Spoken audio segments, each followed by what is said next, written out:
तो soul land 2 के episode 1 के लास्ट सीन में हम लोगों ने देखा कि एक आइस एट्रीब्यूशन वाले स्पिरिट बीस्ट ह्यू हाउ के पास आ जाता है, जिससे ह्यू हाउ वहीं जम जाता है और बेहोश हो जाता है। एपिसोड 2 में हम देखते हैं कि वो ice silk worm spirit beast जो कि 10 लाख साल पुराना है, ह्यू हाउ की सोल सी में पहुंच जाता है और उस स्पिरिट बीस्ट का नाम है तियानमिंग। तियानमिंग बहुत ज्यादा खुश होकर कहता है कि मुझे एक स्पिरिचुअल एट्रीब्यूट वाला ह्यूमन मिल चुका है, अगर ये मुझे नहीं मिला होता मैं मर जाता। और तभी तियानमिंग देखता है कि ह्यू हाउ की बॉडी में ऑलरेडी एक मिस्टीरियस पावर थी जो कि तियानमिंग को ह्यू हाउ की बॉडी पर काबू नहीं करने दे रही थी। तियानमिंग उस एनर्जी की पावर को देखकर समझ जाता है कि वो उससे नहीं लड़ सकता, तो वो अपना सारा का सारा फोकस ह्यू हाउ की बॉडी को स्टेबल करने में लगा देता है। तियानमिंग ऐसा इसलिए कहता है क्योंकि आप जानते होंगे कि लेवल 10 का सोल मास्टर 400 साल से ज्यादा की स्पिरिट रिंग को एब्जॉर्ब नहीं कर सकता और तियानमिंग 10 लाख साल पुराना है, ये ह्यू हाउ के लिए नामुमकिन है। लेकिन तियानमिंग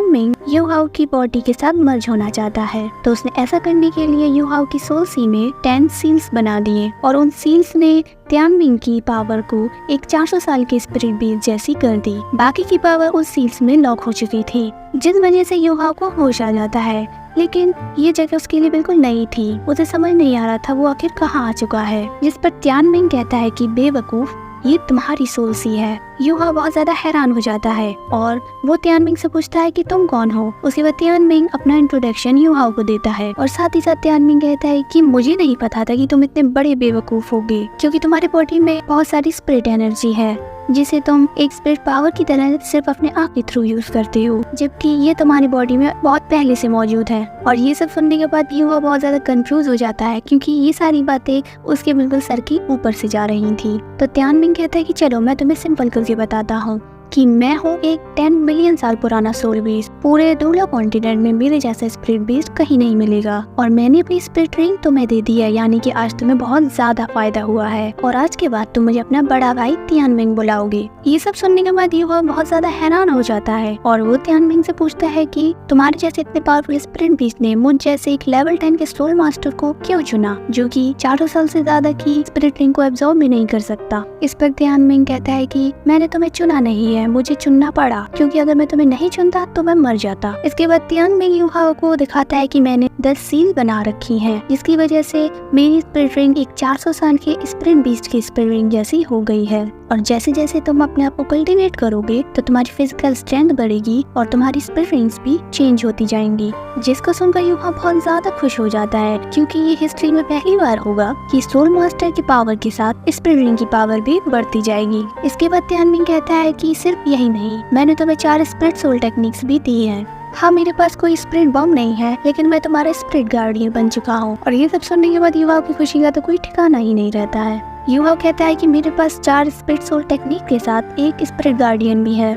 उसके बाद तियानमिंग कहता है ये सब मजेदार है ना। तो ह्यू हाउ कहता है कि हाँ, ह्यू हाउ भी एक बच्चे की तरह सर हिलाता है। इतने सारे पॉजिटिव पॉइंट को बताने के बाद तियानमिंग ह्यू हाउ को कुछ नेगेटिव पॉइंट्स भी बताता है। तियानमिंग बताता है कि मैंने जो तुम्हें स्पिरिट रिंग दी है उसकी एट्रीब्यूशन पावर है आइस, जिसे तुम अभी यूज नहीं कर सकते। इसको अच्छे से यूज करने के लिए तुम्हें और भी स्पिरिट रिंग चाहिए होंगी जिसकी पावर आइस हो, उसके बाद ही तुम उन 4 सोल स्पिरिट टेक्निक को यूज कर पाओगे। ये सब सुनने के बाद ह्यू हाउ तियानमिंग से पूछता है कि क्या तुम मुझे बता सकते हो मेरी वो 4 टेक्निक्स है क्या। और तियानमिंग जवाब देता है कि ये तो तुम्हें खुद मालूम करना पड़ेगा, लेकिन फिलहाल तुम सिर्फ सपोर्ट टाइप टेक्निक ही यूज कर सकते हो। तुम्हारा अटैक सोल टेक्निक बहुत ज्यादा वीक है, तुम्हें अपनी बॉडी पर बहुत ज्यादा ध्यान देना होगा। ये सब सुनने के बाद ह्यू हाउ कहता है कि अब मुझे सब कुछ थोड़ा थोड़ा समझ में आने लगा है, मुझे ज्यादा से ज्यादा मेहनत करनी होगी कामयाब होने के लिए। अब तियानमिंग कहता है कि चलो तुम्हें कुछ तो समझ में आया, अब मुझे नींद आ रही है, तुम यहाँ से जा सकते हो। और तियानमिंग ह्यू हाउ को उसकी सोल सी से निकाल के फेंक देता है और सीन बदल जाता है। फिर हम देखते हैं कि तांगिया और बेबे ह्यू हाउ के पास है, लेकिन ह्यू हाउ बेहोश होता है और वो दोनों ह्यू हाउ को जगाने की कोशिश कर रहे थे, लेकिन वो नहीं जागता। और इसके बाद बेबे ह्यू हाउ की पल्स को चेक करता है और वो तांगिया को बताता है कि इसकी स्पिरिचुअल पावर्स तो नॉर्मल है, लेकिन ये पहले से ज्यादा स्ट्रॉन्ग लग रहा है। और बेबे आगे कहता है कि शायद ये अपने आप को कल्टीवेट कराने में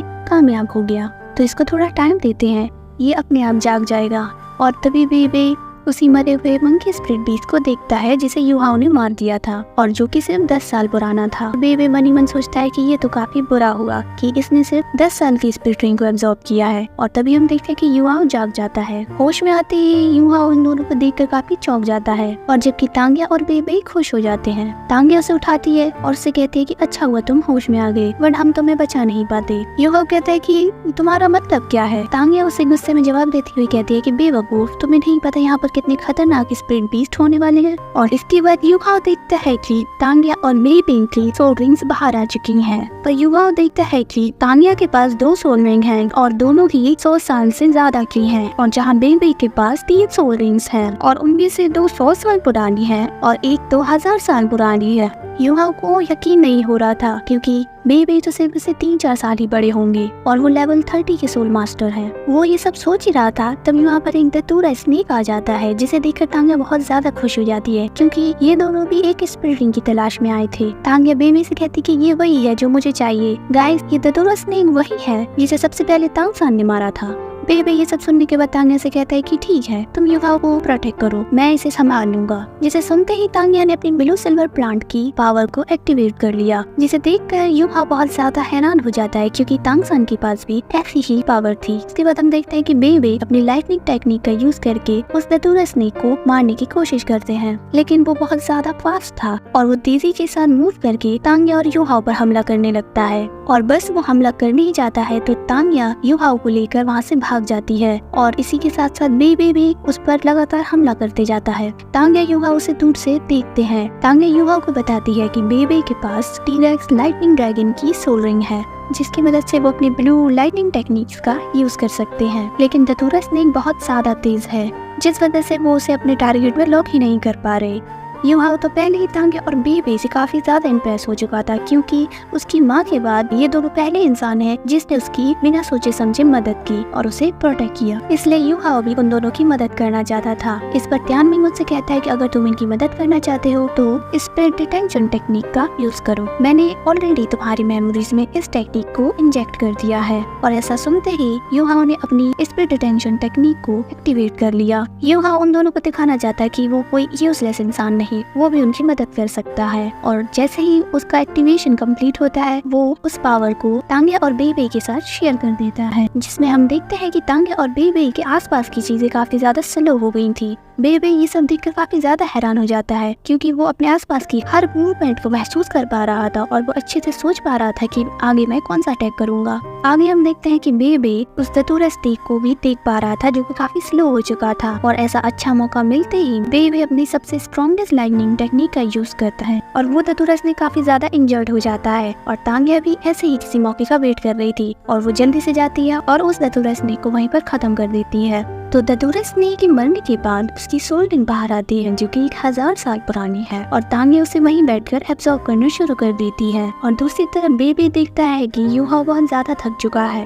बेबे यूहाओ के पास जाते हैं और उससे कहते हैं थैंक यू, अगर तुम अपनी सोल टेक्निक का यूज नहीं करते तो शायद इस दतूरा स्नेक को मारना मेरे लिए काफी मुश्किल हो जाता। बेबे यूहाओ आगे बताते हैं कि तांग्या ऑलरेडी लेवल 30 तक पहुंच चुकी है, उसे आगे ब्रेक थ्रू करने के लिए एक सोल रिंग चाहिए थी, वो भी जागने के बाद तुम्हारा शुक्रिया अदा करेगी। इस पर यूहाओ बोलता है कि नहीं, इसकी कोई जरूरत नहीं है क्योंकि आप लोगों ने मेरी बहुत मदद की थी। अब हम देखते हैं कि यूहाओ किस चीज को जानने के लिए बड़ा क्यूरियस था। यूहाओ कहता है कि मैंने देखा कि तांग्या की गार्डियन सोल एक ब्लू सिल्वर ग्रास है और मैंने सुना है कि सीग और तांगसान के पास भी यही सेम गार्डियन सोल थी। ये सुनने के बाद बेबी कहता है कि यूहाओ तुम सीग और तांगसान के बारे में बहुत कुछ जानते हो। इस पर यूहाओ कहता है कि नहीं, ऐसा बिल्कुल नहीं है, दोनों कॉन्टिनेंट में सभी उनके बारे में जानते हैं। यह आगे कहता है कि बचपन में मेरी माँ तांगसान की बहुत सारी कहानियां सुनाया करती थी। वो कहती थी कि तांगसान ने पूरे दोगला कॉन्टिनेंट के फ्यूचर को बदल दिया। उन्होंने ही तांगसेंग बनाया और वुंगुन एम्पायर को हराया था। वो आगे बताते हैं पूरे दोगला कॉन्टिनेंट में उस जैसा सोल मास्टर कोई नहीं था और उन्होंने सारी मोर्टल बाउंड्रीज को तोड़ दिया था और वो एक गॉड बन गए। यूहाओ की सारी बात सुनने के बाद बेबी कहता है कि हाँ, तुम बिल्कुल सही हो, तांग्या की गार्डियन सोल भी ब्लू सिल्वर ग्रास है, लेकिन तांग्या की गार्डियन सोल सीग और तांगसान जितनी पावरफुल नहीं है। लेकिन इसमें कोई शक नहीं कि तांग्या एक बहादुर लड़की है और वो अभी तांगसेंग की मास्टर है। और अचानक से यूहाओ का सर चकरा जाता है और इस पर बेबी कहता है तुम्हारी सोल पावर बहुत ज्यादा यूज हो चुकी है। और बेबी आगे कहते हैं कि चलो मैं तुम्हारी मदद करता हूँ। और हम देखते हैं कि बेबी यूहाओ को हील करते हैं और दूसरी तरफ तांग्या अपना कल्टीवेशन जारी रखती है और थोड़े ही समय के बाद उसका कल्टीवेशन कंप्लीट हो जाता है और उसको होश में आता देख बेबी कहते हैं कि तुम्हारी मदद आज यूहाओ ने की, तुम्हें उसे थैंक यू बोलना चाहिए। अब यूहाओ हीलिंग प्रोसेस के दौरान बेहोश हो चुका था और जब वो होश में आता है तब वो अपनी आंखों के सामने तांग्या को पाता है जो कि उसके जागने का इंतजार कर रही थी और तांग्या को इतने करीब देखकर यूहाओ थोड़ा डर जाता है और वो दूर हट जाता है। इस पर तांग्या उसे थैंक यू बोलती है और उससे कहते हैं कि मुझे तुम बहुत अच्छे लगे, क्या तुम मेरा तांग सेक्ट ज्वाइन करोगे? मेरा तांग सेक्ट एक टाइम पर नंबर 1 सेक्ट हुआ करता था और हमारे सेक्ट के आर्ट्स और टेक्निक्स काफी ज्यादा बेहतर हैं। वो हिडन वेपन्स, डीमन हैंड्स और शैडो डांसिंग जैसी बेहतरीन टेक्निक्स के बारे में यूहाओ को बताती है जो तांग सन ने सिखाई थी। तांग्या की ये सारी बातें यूहाओ बहुत ही ज्यादा ध्यान से सुनता है। वो पूरे जोश के साथ खड़ा होता है और उन दोनों से कहता है कि बचपन से लेकर आज तक तुम्हारे जैसा व्यवहार मेरे साथ किसी ने नहीं किया, तुम दोनों ने मुझे बार बार बचाया और मैं अपने आप को लकी मानता हूँ कि मैं तुम दोनों से मिला।